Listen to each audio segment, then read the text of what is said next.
विज्ञान दिवस का दिन अत्यधिक महत्व रखता है क्योंकि यह प्रसिद्ध भारतीय वैज्ञानिक सर सीवी द्वारा रमन प्रभाव की महत्वपूर्ण खोज की याद दिलाता है। सीवी रमन द्वारा सन 1928 में की गई खोज ने उन्हें 1930 में भौतिकी में नोबेल पुरस्कार दिलाया, जिससे वह विज्ञान में यह प्रतिष्ठित पुरस्कार पाने वाले पहले एशियाई बन गए। राष्ट्रीय विज्ञान दिवस उनके द्वारा किए गए कार्य के लिए एक श्रद्धांजलि है और ग्लोबल साइंटिफिक कम्युनिटी पर इंडियन साइंटिस्ट्स के गहरे प्रभाव की याद दिलाता है। यह दिन बड़े उत्साह के साथ मनाया जाता है, जो साइंटिफिक प्रोग्रेस और इनोवेशंस के प्रति भारत की प्रतिबद्धता को दर्शाता है। विभिन्न एजुकेशनल इंस्टीट्यूट्स, रिसर्च सेंटर्स और साइंटिफिक ऑर्गेनाइजेशंस इस अवसर को मनाने के लिए प्रोग्राम्स और एक्टिविटीज आयोजित करते हैं। इनमें सेमिनार, वर्कशॉप्स, साइंस एग्जीबिशंस और विश्व प्रख्यात वैज्ञानिकों के लेक्चर्स शामिल हैं, जिनका उद्देश्य वैज्ञानिक जागरूकता को बढ़ावा देना और इस क्षेत्र में लोगों इंटरेस्ट को बढ़ावा देना है। नेशनल साइंस डे न केवल पिछली उपलब्धियों का जश्न मनाने के बारे में है, बल्कि भविष्य को प्रेरित करने के बारे में भी है। यह छात्रों और युवा वैज्ञानिकों को कटिंग एज रिसर्च और साइंटिफिक वर्ल्ड में लेटेस्ट डेवलपमेंट से जुड़ने के लिए एक मंच प्रदान करता है। यह दिन हमारे समय के चैलेंजेस को सॉल्व करने और मानव के जीवन की गुणवत्ता में सुधार लाने में विज्ञान द्वारा निभाई गई महत्वपूर्ण भूमिका को दोहराता है। यह दिन युवा पीढ़ी के बीच इनोवेशंस और साइंटिफिक माइंडसेट डेवलप करता है। इससे यह भी सुनिश्चित होता है कि भारत विज्ञान की दुनिया में महत्वपूर्ण योगदान देता रहे। इसलिए नेशनल साइंस डे साइंस के प्रति भारत के समर्पण और उसके उज्ज्वल वैज्ञानिक भविष्य के लिए भी लोगों को जागरूक करता है। डॉक्टर सीवी रमन भारत के सबसे महान वैज्ञानिकों में से एक थे, जिन्हें प्रकाश के प्रकीर्णन, जिसका नाम उनके नाम पर रखा गया है, और रमन इफेक्ट की खोज के लिए उनके काम के लिए भौतिकी में 1930 के नोबेल पुरस्कार से सम्मानित किया गया था, जिसका नाम उनके नाम पर रखा गया है। चंद्रशेखर वेंकट रमन, जिन्हें आमतौर पर सीवी रमन भी कहा जाता है, उनका जन्म 7 नवंबर 1888 को तमिलनाडु के तिरुचिरापल्ली में हुआ था।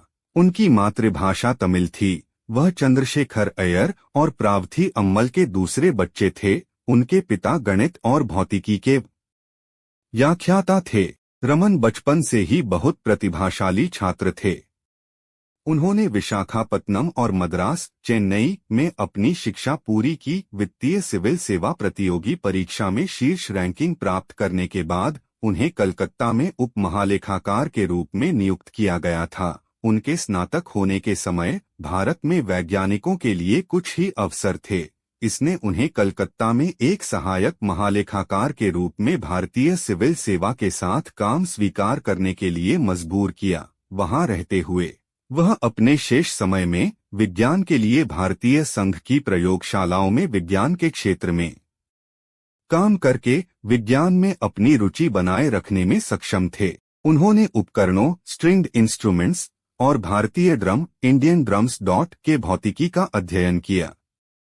1917 में उन्हें कलकत्ता विश्वविद्यालय में भौतिकी के प्रोफेसर की पेशकश की गई और उन्होंने इस अवसर को स्वीकार करने का फैसला किया। कलकत्ता विश्वविद्यालय में 15 साल की सेवा के बाद उन्होंने वह नौकरी छोड़ दी और बेंगलोर चले गए और भारतीय विज्ञान संस्थान के निदेशक बन गए, जहां 2 साल बाद वे भौतिकी के प्रोफेसर के रूप में काम किया। 1947 में स्वतंत्र भारत की नई सरकार ने उन्हें पहले राष्ट्रीय प्रोफेसर के रूप में नियुक्त किया। उन्होंने चुंबकीय आकर्षण और संगीत वाद्ययंत्र के सिद्धांत के क्षेत्र में भी काम किया। प्रोफेसर सीवी रमन भी तबला और मृदंग जैसे भारतीय ड्रमों की ध्वनि की सुरीली प्रकृति की जांच करने वाले पहले व्यक्ति थे। 1930 में अपने इतिहास में पहली बार एक भारतीय विद्वान जो पूरी तरह से भारत में शिक्षित है को विज्ञान में सर्वोच्च सम्मान भौतिकी में नोबेल पुरस्कार मिला था। 1943 में उन्होंने बेंगलोर के पास रमन रिसर्च इंस्टीट्यूट की स्थापना की। रमन इफेक्ट की उनकी खोज ने भौतिकी में बहुत विशिष्ट योगदान दिया। उन्हें 1954 में भारत रत्न से भी सम्मानित किया गया था। रमन इफेक्ट एक पारदर्शी माध्यम से गुजरने वाले प्रकाश की गोलियों के कोलिशन प्रभाव का प्रदर्शन था, चाहे वह ठोस हो, तरल या गैसीय। 1957 में रमन को लेनिन शांति पुरस्कार से सम्मानित किया गया था। रमन की खोज की याद में भारत हर साल 28 फरवरी को राष्ट्रीय विज्ञान दिवस मनाता है। वह 1948 में भारतीय संस्थान से सेवानिवृत्त हुए और एक साल बाद उन्होंने बेंगलोर में रमन रिसर्च इंस्टीट्यूट की स्थापना की, इसके निदेशक के रूप में सेवा की और 80 की उम्र में अपनी मृत्यु तक वहां सक्रिय रहे। सर वेंकट रमन की मृत्यु भारत के बेंगलोर में नवंबर 21, 1970 को हुई। हमें उन पर गर्व करना चाहिए। चलिए अब जानते हैं कि रमन प्रभाव क्या होता है। जब किसी पदार्थ पर फोटोन आपतित करते हैं तो इस पदार्थ से टकराकर ये फोटोन प्रकीर्णित हो जाते हैं, अर्थात ये फोटोन अलग अलग दिशाओं में फैल जाते हैं या बिखर जाते हैं।